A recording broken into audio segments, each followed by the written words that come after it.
बात आज की चैनल के कार्यक्रम आर पार में मैं सुरेंद्र चतुर्वेदी आपका स्वागत करता हूं।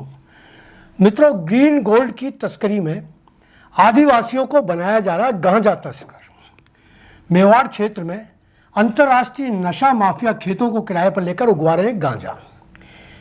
मित्रों, राजस्थान के मेवाड़ क्षेत्र में अफीम, डोडा, चूरा और एचडी ड्रग्स तस्करी के बाद अब अवैध गांजे की खेती का कारोबार धड़ल्ले से हो रहा है। बिजनेसमैन तस्कर आदिवासी इलाकों में चंद रुपयों का लालच देकर खेत किराए लेकर आदिवासी किसानों से गांजे की खेती करवा रहे हैं। मामले में खास बात यह है कि पुलिस ने करोड़ों रुपए के एक गांजे के पीछे खेतों से बरामद कर खेत मालिक के खिलाफ एनडीपीएस एक्ट के तहत मामले दर्ज किए हैं। लेकिन इन आदिवासियों से गांजा बड़े स्तर पर कौन खरीदकर बड़े शहरों महानगरों में सप्लाई करवा रहा है और सप्लाई कौन से रास्ते से हो रही थी, इसका खुलासा अभी तक नहीं हो पाया है। बता दें कि तस्कर कोटड़ा इलाके, एमपी, पंजाब, मुंबई, गुजरात राज्य सहित देश के कई महानगरों में गांजे की सप्लाई कर रहे हैं।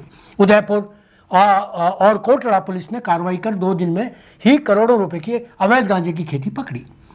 पुलिस की कार्रवाई के बाद स्थानीय से लगाकर बड़े तस्कर तक अंडरग्राउंड हो गए हैं। इससे पहले भी एंटी टास्क फोर्स एनसी की टीम ने कोटड़ा और मांडवा इलाके में अवैध खेती पकड़ी थी। राज्य के जंगलों में आज जो इस तरह की खास हरियाली फैली है वह जीवन नहीं मौत उगाती है। आदिवासी अंचलों में फैलते गांजे की खेती के माफिया नेटवर्क ने न सिर्फ वन भूमि का चरित्र बदला है बल्कि इंसानों की मासूमियत को भी अपने जाल में बांध लिया है। पहले जिन हाथों में हल, दराती और जंगल की जड़ी बूटियां थीं, अब वही हाथ नशे के बीज बोने को मजबूर है। पुलिस और स्थानीय प्रशासन को इसकी खबरें हैं, पर कार्रवाई अक्सर दिखावे से आगे नहीं बढ़ती, क्योंकि इन खेतों की असली जड़ें राजनीतिक संरक्षण, पुलिस गठजोड़ और धन बल की नालियों में पोषित होती है। नशे के इन माफियाओं की चाल बेहद चालाक है। वे आदिवासियों को लोन, अनाज या नगद लालच देकर खेतों में गांजा लगवाते हैं और जब फसल तैयार हो जाती है तो पूरा माल उठाकर शहरों की ओर रवाना कर देते हैं। इसके बदले में गरीब आदिवासियों को मिलते हैं कुछ नोट और बाकी उसका नाम, जो कभी कभी एफआईआर में आरोपी बनकर दर्ज होता है। पकड़ा जाता है किसान, बच निकलता है असली सौदागर। प्रश्न उठता है कि इतने बड़े पैमाने पर खेती कैसे संभव है, वह भी बिना संरक्षण के। क्या वन विभाग को इसकी गंध नहीं? क्या पुलिस गश्त अंधी है या उसकी आंखों पर नोटों की पट्टी बंधी है? यह वही आदिवासी क्षेत्र है जहां विकास की योजनाएं फाइलों में अटकी हैं मगर गांजे की फसलें लहला रही हैं।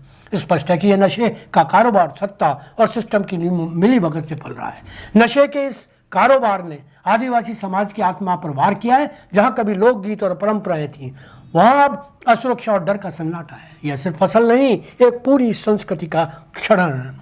आज ये क्षेत्र ग्रीन गोल्ड के नाम पर लूटे जा रहे हैं, जबकि असल के ये ब्लैक जहर के खेत हैं। जरूरत है कि सरकार सिर्फ कैंपन और ड्रग्स फ्री स्लोगन से आगे बढ़े।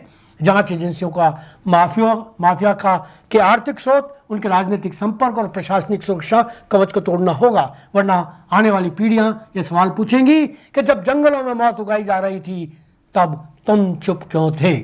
धन्यवाद। आज इतना ही।